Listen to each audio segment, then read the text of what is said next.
right, thanks a lot, Nick. All right, it's a tough conversation. You know, the new iPhone's coming out, but when is it the right time for your kid to get a phone, right? Yeah, that's, it's a question that I'm glad that I don't have to face yet because it seems like it'd be so stressful. So we've got Tracy Foster here. She's joining us this morning to talk about the iPhone 14. It comes out tomorrow. And what to ask your kid before you get a smartphone. Yes, because this is the season. Kids have just gone back to school. They're starting to come home and say, I'm the only one, or oh, I want this, right? Which first, let me tell you. I've heard that like 4 times. And let me tell you how often they aren't the only one, Yes. but they have, it's called information asymmetry.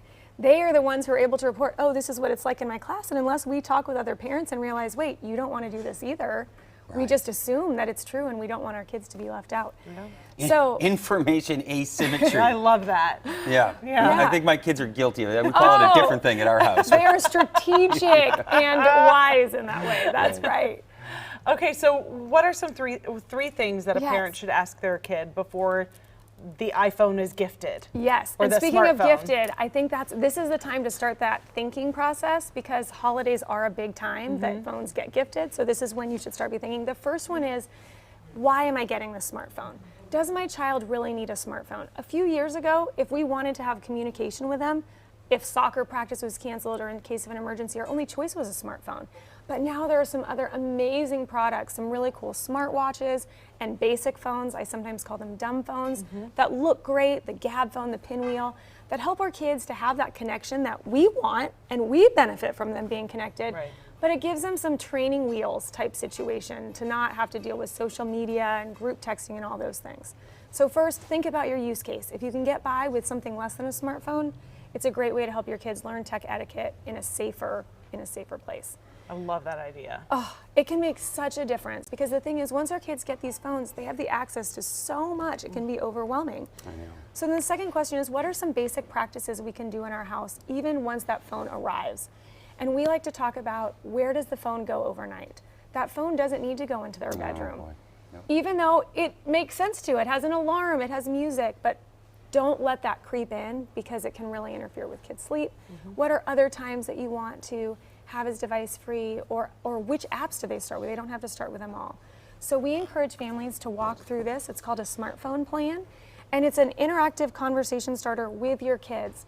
Because yes, we are the parents and we should be setting the tone, but the more that this can be something that we're talking about with our kids and explaining why, the more buy-in that they're gonna have.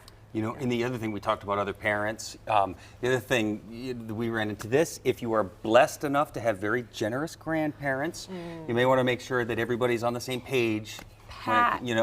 Yes. Because, anyway, it's a good problem to have, but you know what I'm trying to say. It is a good problem to have, but we've heard so much hardship from grandparents because they share, I thought I was doing the best thing. I thought I was a wonderful grandparent by helping to give my toddler grandchild an iPad or my whatever-year-old a phone, and they're actually the ones who then feel, it's called phubbing. It's when you snub the person you're with to look at your phone, and they feel it more than anyone. They're like, and I caused that.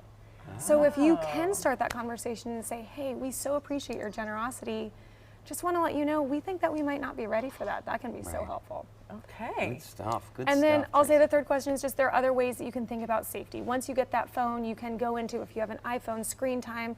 My #1 recommendation, turn it so that you can only get texts or calls from people in your contact list. Oh, that's a good Great. point. So simple things like that. Lots of other ways you can help make it as manageable as possible for those kiddos. Right. Tracy stuff. Foster, thank you for joining us.